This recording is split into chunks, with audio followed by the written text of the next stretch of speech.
నారాయణపేట జిల్లా దామరగిద్ద మండల కేంద్రంలోని ప్రభుత్వ జూనియర్ కళాశాల మరియు హై స్కూల్లో ఎస్ఎఫ్ఐ మండల కమిటీ ఆధ్వర్యంలో విద్యారంగ సమస్యలపై సర్వే చేయడం జరిగింది. ఈ సందర్భంగా సిఐటియు మండల కార్యదర్శి జోసి, ఎస్ఎఫ్ఐ జిల్లా అధ్యక్షుడు మోహన్ మాట్లాడుతూ కళాశాల మరియు హై స్కూల్ మధ్యలో నీళ్ల ట్యాంక్ పెచ్చులు ఊడి సీకులు బయటకు వచ్చి ట్యాంకు పడిపోయే పరిస్థితిలో ఉందన్నారు. చుట్టుపక్కల విద్యార్థులు ఉంటారు. నీళ్ల ట్యాంక్ ఎప్పుడు పడిపోతుందో తెలియదు కావున ఈ ట్యాంకు వలన ప్రమాదం జరిగే పరిస్థితి ఉందన్నారు. తక్షణమే ఈ నీళ్ల ట్యాంకుని పడగొట్టి కొత్త ట్యాంకును నిర్మించగలరని సూచించారు.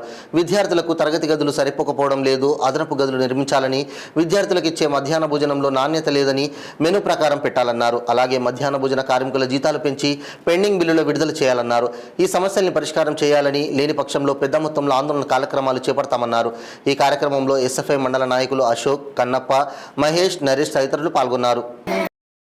నమస్కారం. ఈరోజు దామరగిద్ద మండల కేంద్రంలో హై స్కూల్ కాలేజీ ఉన్నాము. గత అనేక సంవత్సరాలుగా ఈరోజు గ్రామానికి వాటర్ సప్లై చేస్తున్నటువంటి ట్యాంకు ఇది ఎప్పుడు కట్టారో మాకు కూడా తెలియదు. దాదాపుగా గత 60-70 సంవత్సరాలుగా ఉంటుంది. కానీ అది ఈరోజు పడిపోవడానికి చాలా సిద్ధంగా ఉన్నది.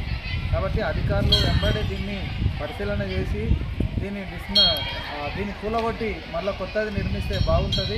ఎందుకోసమంటే ఇక్కడ స్కూల్ పిల్లలు, కాలేజీ పిల్లలు చాలామంది ఈ ప్రాంతంలో తిరుగుతూ ఉంటారు. ఒకవేళ అట్లాంటి తిరుగుతున్న సందర్భంలో తాకి కనుక పడితే ప్రమాదాలు జరిగే అవకాశం ఉంది. కాబట్టి ఈ ప్రమాదాన్ని ముందే గమనించి దాన్ని ఏదో ఒకటి పరిష్కారం చేయాలని చెప్పేసి గ్రామంలో ఉన్న పెద్దలకు కానీ అట్లానే ప్రభుత్వ అధికారులకు కానీ తెలియజేస్తూ ఉన్నాం.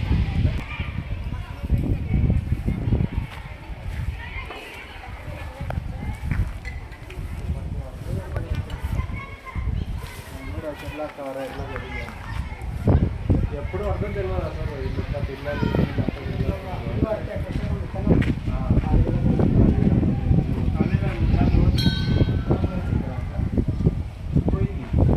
వాటర్ ఇంకా అట్లే ఉంటాయి. ఇంత సప్లై అవుతుంది.